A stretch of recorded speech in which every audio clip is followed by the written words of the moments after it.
Welcome everyone. Today I am going to teach you the next important point is internal energy. Okay, and internal energy is denoted by capital U.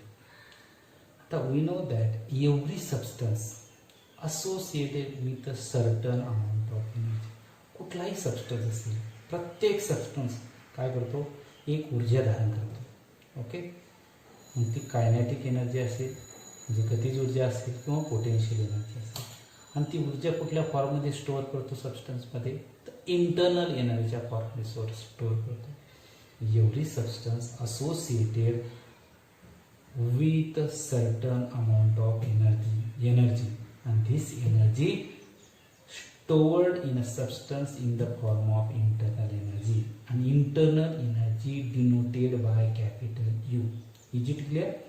आता internal energy एक definition, त्याची व्याख्या जर बघितली तर internal मराठीमध्ये सांगतो, internal energy म्हणजे काय, दोन याची बेरीज.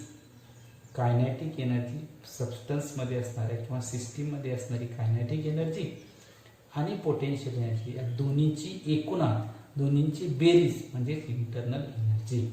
In the internal energy of a system is sum of म्हणा किंवा made up of kinetic and potential energy of individual particles in the system.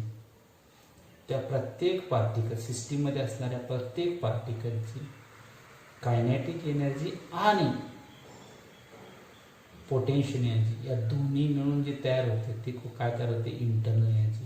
Internal energy of a system is made up of kinetic and in potential energy of individual particle of the system. Okay, आता always remember that internal energy is a state function.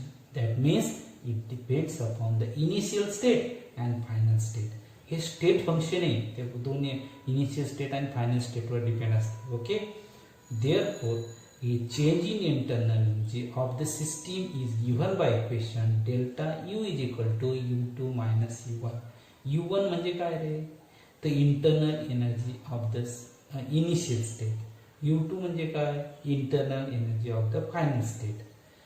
आणि या दोन पॉईंटवर नेहमी MCQ विचारला जातो, internal energy is a state function not path function because it depends upon the initial state and final state.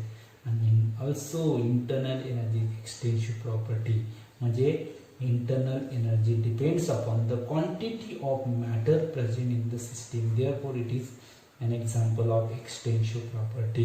Okay, and change in internal energy is given by equation delta U is equal to U2 minus U1.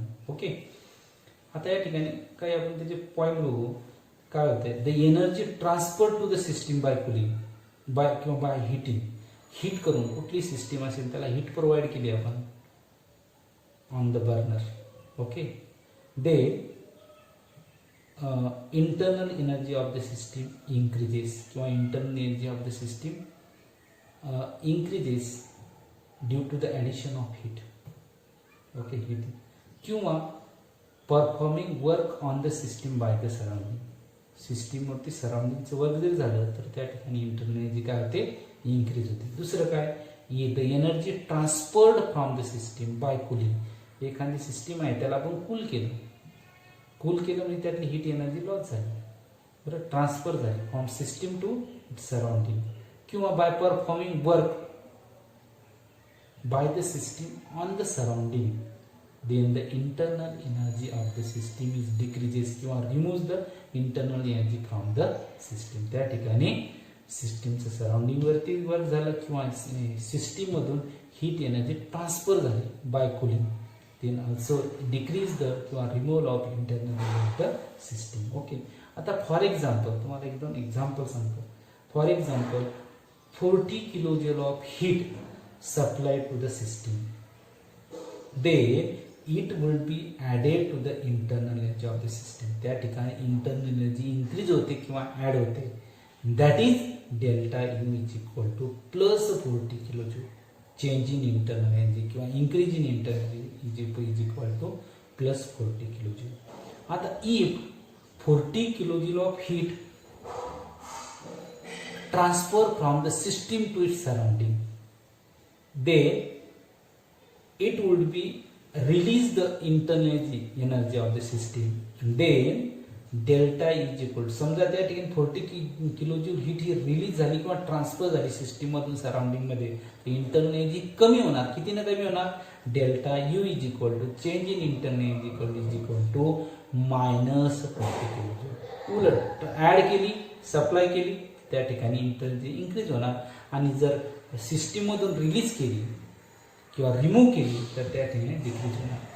किंवा असं जर 40 kilojule of heat, 40 kilojule of work is done on the system by the surrounding. कारण heat दोन energy आपण दोन form मध्ये सिस्टीमला supply करू शकतो, एक तर हीटच्या फॉर्म मध्ये किंवा वर्कच्या फॉर्म मध्ये.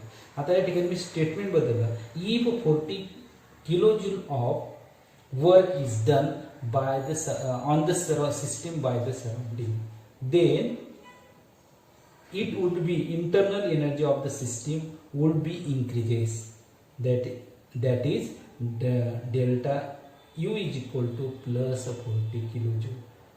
ओके. किंवा सिस्टीमनं सराउंडिंग वरती वर्क डन केलं 40 किलोजूल, तर त्या ठिकाणी इंटरनल एनर्जी ही change in internal energy is equal to -40 kilojoule येईल. ओके, हे पॉइंट क्लिअर झाले.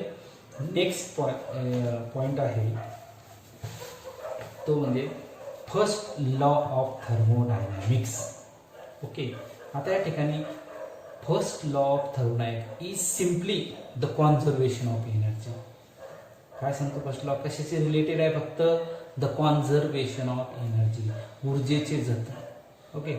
आणि first law of thermodynamics, according to the first law of thermodynamics, the total energy of a system and its surrounding remains constant when the system change goes from initial state to the final state. Okay. की सिस्टीमची आणि सराउंडिंगची energy नेहमी स्थिर असते, constant राहते when system change from one state to the initial state to the final state. Okay. आता this first law of thermodynamics stated in different way, but statement of the all three laws finally same. सगळ्या स्टेटमेंटचं जे meaning आहे finally कसे आहे, सगळ्यात सरते शेवटी एकच आहे, सेम आहे, सारखं आहे. मग फर्स्ट स्टेटमेंट काय आहे? Energy of the universe remains constant, विश्वाची ऊर्जा नेहमी स्थिर राहते. ओके. दुसरं स्टेटमेंट काय आहे? The total internal energy of an isolated system is constant. कोणतीही आयसोलेटेड सिस्टीम असेल त्याची टोटल इंटरनल एनर्जी काय राहते? स्थिर असते, कॉन्स्टंट. थर्ड आहे energy neither be created nor be destroyed. Energy निर्माणही होत नाही आणि नाशही होत नाही. Only can be converted or transform one form into the another. फक्त काय होते? एका स्वरूपात दुसऱ्या स्वरूपात बदलते. फक्त रिॲक्टंटचा प्रॉडक्ट होईल, पण ऊर्जेमध्ये काही बदल होणार नाही. React from start to end काय राहणार आहे? कॉन्स्टंट राहणार. Energy neither be created nor be destroyed, only can be converted or transform from one form into the another. आता नेक्स्ट पॉइंट आहे formulation of first law of thermodynamics. तर suppose Q is the symbol, capital Q is the symbol for heat. Q, that is heat supplied to the system, and W, capital W is the work done. Work, then Q, heat supplied to the system, then work done on the system by the surrounding. ज्यावेळेस heat supply होते सिस्टीमला त्यावेळेस system वरती सराउंडिंगचं work होते. Okay. then the internal energy of the system at that time, जेव्हा system आपण heat supply करतो सिस्टीमला त्यावेळेस सराउंडिंगचं सिस्टीमवरती वर्क होते. आणि at that time internal energy of the system would be increases. त्या ठिकाणी काय होते? इंटरनल एनर्जी काय होते? इन्क्रीज होते. मग from that all explanation we can say that increase in internal energy म्हणजे काय? Change in internal energy of the system is equal to the quantity of heat supplied to the system and work is done, किंवा amount of work is done on the system by the surrounding. And from this explanation we can write the formula of first law of thermodynamics. Delta U is equal to Q plus W हा 1 मार्कासाठी तुम्हाला formula विचारला जातो. त्याला equation number 1 म्हटलं आपण. Okay. आता delta U म्हणजे काय? कॅपिटल डेल्टा यू म्हणजे is an increase in internal energy किंवा change in internal energy of the system. Okay. Q म्हणजे काय? It is the symbol of heat and plus W means काय? Quantity of work is done on the system. Plus आहे म्हणजे quantity of work done on the system by the surrounding. Plus Q आहे म्हणजे काय? Heat, amount of heat supplied to the system from the surrounding. Okay. आता now this first equation is the first law of thermodynamics. ही equation कोणतं आहे? First law of thermodynamics आहे. If all the changes, supply of heat, work is done on the system by the surrounding, all the changes carried out through the infinite किंवा infinitesimally steps किंवा infinite steps, then the equation first becomes infinite step मध्ये घडू आलं तर then above this equation first becomes du is equal to dq plus dw. Okay. या ठिकाणी तुम्हाला first law of thermodynamics आणि त्याचा फॉर्म्युला क्लिअर कट करायला असेल. तुम्हाला 3 मार्कासाठी स्टेटमेंट विचारले जातात. Write the any 3 statement of first law of thermodynamics किंवा MCQ देतो formula of first law of thermodynamics किंवा equation of first law of thermodynamics. The delta U is equal to Q plus W. Increase in internal energy of the system is equal to the sum of the heat supplied to the system and quantity of work done on the system by the surrounding. लक्षात ठेवा formula फार महत्त्वाचा आहे. Okay. यावरती numerical problem solve करण्यासाठी सुद्धा हा formula अतिशय महत्त्वाचा आहे. नेक्स्ट आहे first law of thermodynamics for various process. Okay. First law of thermodynamics for various process. आता कोणकोणत्या प्रोसेस आहेत आपण बघितले. There are various types of process. Isothermal process, adiabatic process, isochoric process and isobaric process. आता या ठिकाणी isothermal process, iso means same, thermal means temperature. च्या प्रोसेसमध्ये टेम्परेचर हे कॉन्स्टंट राहते म्हणजे delta. The process in which temperature remains constant throughout the transformation is called the isothermal process. आणि in isothermal process delta T is equal to 0 and where the temperature constant there should be the change in internal energy also constant. ज्या ठिकाणी temperature constant असते त्या ठिकाणी internal energy change in internal energy सुद्धा constant राहते. कारण internal energy and temperature both are the interdependent function. Okay. For isothermal process the first law of thermodynamics becomes the first law of thermodynamics means that काय delta U is equal to Q plus W. Okay. The first law of thermodynamics becomes काय होणार या ठिकाणी delta U ची value काय 0. Okay. Is equal to Q plus W. और याला आपण काय करू शकतो हे करू शकतो del W plus W as it is ठेवू आणि क्यू स्वाईप करू किंवा चेंज करू. प्लसचं काय होणार मायनस किंवा या ठिकाणी क्यू ॲज इट इज ठेवू आणि प्लस डब्ल्यू आहे ते मायनस डब्ल्यू. ओके. आणि धिस इक्वेशन काय इंडिकेट करते the above equation.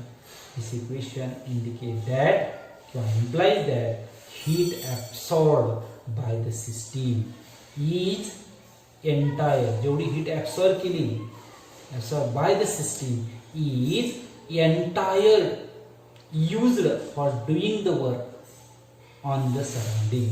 Doing the work on the surrounding by the system in isothermal process. ही इक्वेशन काय इंडिकेट करते. This equation indicate that heat absorbed by the system is entire म्हणजे पूर्ण entire used for doing the work. जेवढी heat absorb केली सगळी use कायसाठी use केली for doing the work on the surrounding bye the system in isothermal process. Okay. in isothermal process, the first law of thermodynamics equation becomes minus W is equal to Q. Okay. Then second process आहे adiabatic process. कोणती process आहे? Adiabatic process. आणि adiabatic process there is no exchange of heat between system and its surrounding. Adiabatic process म्हटलं की त्या ठिकाणी सिस्टीमची सराउंडिंगमध्ये कुठलं हीट एक्सचेंज होत नाही किंवा सराउंडिंगचं सिस्टीममध्ये सुद्धा एंटर करत नाही. Okay. In adiabatic process always Q is equal to 0. Okay. Then the first law of thermodynamics becomes, first law of thermodynamics काय होणार ना, delta U is equal to Q ची व्हॅल्यू काय आहे? 0 प्लस W. Q मध्ये आपण काय करू शकतो? 0 आहे म्हणजे delta U is equal to plus W. और काय या ठिकाणी मायनस, हे दोन्ही प्लस आहे, दोन्ही मायनस करू शकतो. ओके. या ठिकाणी from this equation indicate that an increase in internal energy of the system is the work done on the system. जेव्हा सिस्टीमची इंटरनल एनर्जी इंक्रीज होते त्यावेळेस the work is done on the system by surrounding. Okay. And when work is done, this equation indicate काय indicate करते? Work is done by the system on the surrounding at the expense of किंवा at entirely use the internal energy of the system. ज्यावेळेस सिस्टीमचं surrounding वरती work होते त्यावेळेस ते work कसं होते? ॲट द एक्सपेन्स किंवा by using the internal entire internal energy of the system. म्हणजे एंटायर एनर्जी यूज केली म्हणजे काय झालं? ते मायनस झालं. Is equal to minus W. आणि वर्क हे मायनस डब्ल्यू काय इंडिकेट करते? Work is done by the system on the surrounding. When work is done by the system on the surrounding is equal to the is used internal energy entirely used for doing the work by the system on the surrounding. Okay. This equation indicate that and increase the internal energy of the system is the work is done on the system by the surrounding. म्हणजे plus W म्हणजे काय? Work is done on the system by the surrounding. त्यावेळेस internal energy काय होते? Increase होते. त्यावेळेस internal energy decrease होते त्यावेळेस काय होते? Work is done by the system on the surrounding. Is it clear? But in adiabatic process, in adiabatic process first equation of first law of thermodynamics becomes delta U is equal to plus W किंवा minus delta U is equal to minus W. Is it clear? Okay. एक मार्कासाठी हे points exam मध्ये विचारले जातात. Okay. Isochoric process. आता isochoric process कसं म्हणायचं? The process in which the change in volume remains constant throughout the transformation. की पूर्ण बदल होईपर्यंत त्या प्रोसेसचा पूर्ण बदल होईपर्यंत व्हॉल्यूम मध्ये कुठलाही बदल होत नाही. मग change in volume is equal to 0 राहतं. त्याला आयसोकोरिक प्रोसेस म्हणतात. ओके. आता वर्क डनचा फॉर्म्युला आपल्याला माहिती आहे. डब्ल्यू इज इक्वल टू काय असते? Minus P extra into delta in expansion process. आणि this equation substitute the in the equation of first law of thermodynamics. Then we get ते जर आपण काय केलं? फर्स्ट लॉ ऑफ थर्मोडायनामिक्सच्या इक्वेशन मध्ये सबस्टिट्यूट केली, डब्ल्यू ची व्हॅल्यू सबस्टिट्यूट केली minus P extra into delta V. Then we get delta U is equal to Q minus P extra into delta V. Okay. But in isochoric process delta V is equal to 0. आता delta V is equal to 0 असेल तर entire value of the P extra into delta V become 0. कारण या दोन्हीमध्ये काय multiplication. 0 न कोणत्याही टर्मला multiply केलं, कोणत्याही नंबरला मल्टिप्लाय केलं तर फायनली काय मिळते? 0च मिळते. म्हणजे पूर्ण काय ना 0 ना. देन वी गेट आपल्याला काय मिळेल? Delta U is equal to Q V. काय मिळेल आपल्याला? Delta U is equal to Q V. Is it clear? Okay. Now this equation, हे इक्वेशन काय इंडिकेट करत? This above equation implies that किंवा indicate that the change in internal energy of the system is due to heat transfer. Q म्हणजे heat at a constant volume. Change in delta V म्हणजे U म्हणजे काय? Change in internal energy of the system is equal to the heat transferred at constant volume. Okay. And subscript V indicate that the heat transfer takes place at constant volume. हे V indicate काय करते, heat transfer किंवा heat change takes place at constant volume. Okay. Last process आहे म्हणजे लक्षात घ्या isochoric process. In isochoric process the first equation of first law of thermodynamics become काय ते delta is equal to QV.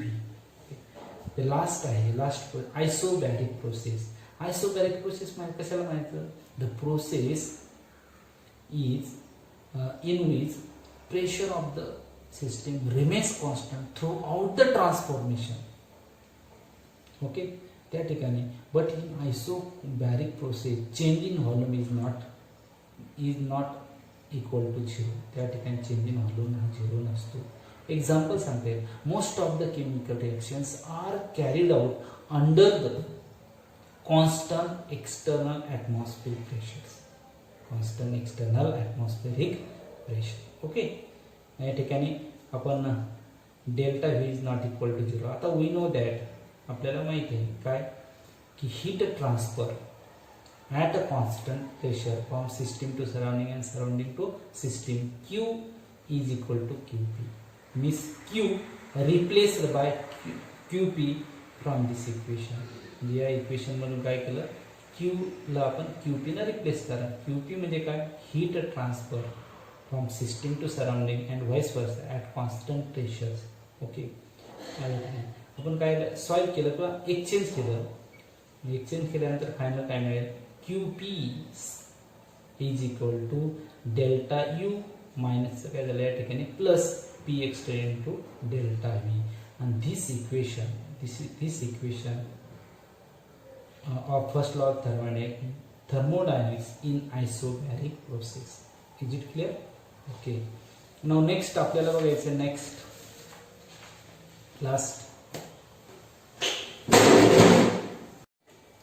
Next point आहे enthalpy. आता enthalpy is denoted by H, capital H.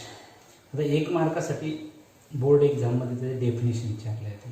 What is enthalpy किंवा define of enthalpy. The enthalpy of a system is the sum of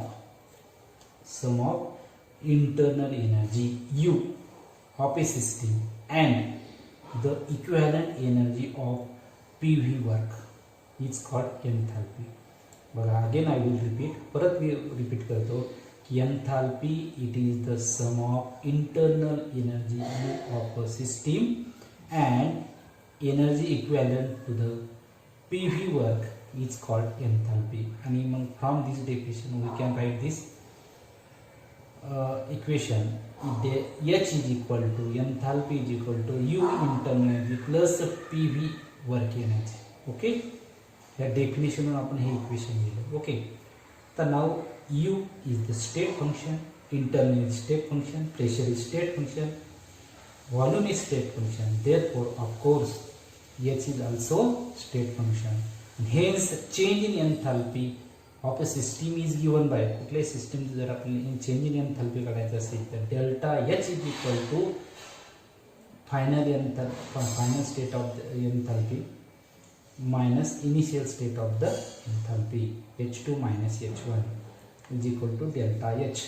H2 is enthalpy of the final state and H1 म्हणजे enthalpy of the initial state, and difference between two enthalpy of two state, that is delta H. Okay, this is the equation number 2. पुढे आहे next. From equation 1 we can write one equation. आपण हे write करू शकतो. This one equation we can write in the form initial state and final state. हेच equation आपण 2 स्टेटच्या फॉर्ममध्ये लिहू शकतो. H ला आपण H1 म्हटलं, देन U ला U1 plus P1 V1, and again in the enthalpy right in the form of final state H2 is equal to U2 plus P2 V2. Is it clear? Now substituting the H1 and H2 values in equation number 2. H1 आणि H2 च्या value जर equation number 2 मध्ये substitute केला, then we gate, आपल्याला काय मिळेल, delta H is equal to H2 ची value काय आहे, H2 plus P2 V2 minus H1 ची काय, U1 plus P1 V1. The common terms taking the outsides in bracket. Common term कोणते आहेत U2 आणि U1. U2 minus U1 in bracket एका ब्रॅकेटमध्ये घेतो plus sign. Okay. P2 V2 दुसऱ्या ब्रॅकेटमध्ये P2 V2 मध्ये plus minus into plus means minus P1. Is it clear? But we know that most of the chemical reactions are carried out under constant external atmospheric pressure, and therefore P1 is equal to P2 is equal to P. म्हणजे P1 आणि P2 ची value नेहमीच equal राहते. का राहते? Most of the reactions are carried out under the constant external atmospheric pressure. Therefore P1 is equal to P2 is equal to P, and therefore the above equation again becomes हे equation असं बनलं. कारण P1 P2 आणि P1 म्हणजेच काय P outside घेतलं आपण. Outside the square bracket V2 minus P1 means delta V, U2 minus U1 means delta U. Okay, and therefore delta H is equal to delta U plus P delta U. This is the equation number 3. Then if the pressure of inside and outside of the system same, then P external is equal to P. The equation number 3 becomes, जर सिस्टीमच्या आतलं आणि बाहेरचं pressure हे दोन्ही जर same असेल means the process or system is carried out under the constant pressures, then P external is equal to P. Then equation number 3 becomes, okay, delta H replaced by QP. Therefore QP is equal to, किंवा आपण आपल्याला बघितलेलं आहे isochoric process and first law of thermodynamics बघितलं त्या ठिकाणी काय QP is equal to delta U plus P delta V. तर कोणती प्रोसेस ही कॉन्स्टंट प्रेशरला कॅरीड होत असेल त्यासाठी इक्वेशन काय आहे? इन आयसोबॅरिक प्रोसेसमध्ये QP is equal to delta U plus P delta V. आपण ऑलरेडी त्याचं स्टडी केलेलं आहे. ओके. आता फ्रॉम द इक्वेशन 3 and 4, 3ची काय त्या ठिकाणी value delta H is equal delta U plus P delta V, आणि QP ची काय delta U plus P delta V. Therefore from equation 3 and 4 we get delta H is equal to QP. Delta H म्हणजे काय? Change in enthalpy of the system is equal to the change in heat heat transfer from system to surrounding at a constant pressure. QP means change in heat from system to surrounding at a constant pressure. Delta H म्हणजे काय? Change in enthalpy. And from this equation it is indicate that change in enthalpy of a system is equal to the heat transfer किंवा heat change from system to surrounding at the constant pressure. Okay, and now this delta H is a state function, therefore QP is also state function. H is a state function, therefore QP is also state function. कारण both are equal, हे दोन्ही equal term असल्यामुळे जर H हे state function असेल तर QP is also state function. Is it clear? Now again I will repeat it. मी परत त्याला रिपीट करतो. बघा, एन्थाल्पी 2 मार्कासाठी डेरिव्हेशन विचारले आहे. Enthalpy denoted by H. 1 मार्कासाठी डेफिनेशन विचारले. काय डेफिनेशन एन्थाल्पीची? Enthalpy is the sum of internal energy of a system and energy equivalent of PV work, and from this definition I write this equation. The definition मी equation write केलं. H enthalpy म्हणजे H is equal to sum internal energy plus PV work energy. Okay. आता या ठिकाणी U म्हणजे हे काय internal energy state function आहे, तर प्रेशर सुद्धा स्टेट फंक्शन आहे, व्हॉल्यूम स्टेट फंक्शन आहे. तर ऑफकोर्स या सगळ्यांची बेरीज म्हणजे H आहे.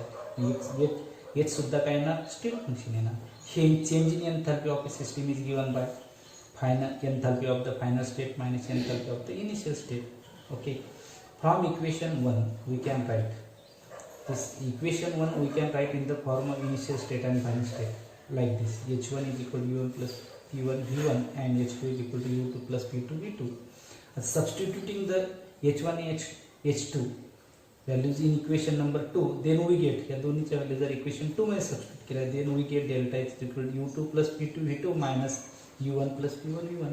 तर कॉमन टर्म आहे ते एका ब्रॅकेटमध्ये घेतलं U2 minus U1 okay plus P2 minus P2 into V2 minus into plus minus P1 V1 okay. आता U2 मायनस U1 म्हणजेच काय डेल्टा U ओके. आता या ठिकाणी but most of the chemical reactions are carried out under constant pressure therefore P1 is equal to P2 is equal to P. म्हणजे P2 आणि P1 ची किंमत काय P आहे कॉमन आहे. P जर आउटसाइड ब्रॅकेट घेतलं तर V2 मायनस V1 राहणार म्हणजे V2 minus V1 means delta V. This is the equation number 3. आता या ठिकाणी if the pressure of inside and outside of the system remains same दोन्ही बाजू जर सेम असेल then P external is equal to P. External pressure and pressure of the system equal येणार. Then the equation 3 becomes हे 3 equation तिसरं equation काय म्हणणार जर प्रेशर जर दोन्ही साईडचं कॉन्स्टंट असेल तर काय त्यासाठी आपला फॉर्म्युला काय इक्वेशन काय QP is equal to delta U plus P delta U okay. From equation 3 आणि 4 वरून काय ना delta is equal to QP and change in enthalpy of the system from this equation implies that change in enthalpy of system is equal to the heat transfer from system to surrounding at a constant pressure okay. आता enthalpy state function therefore QP is also state function. Now here today's lecture is over.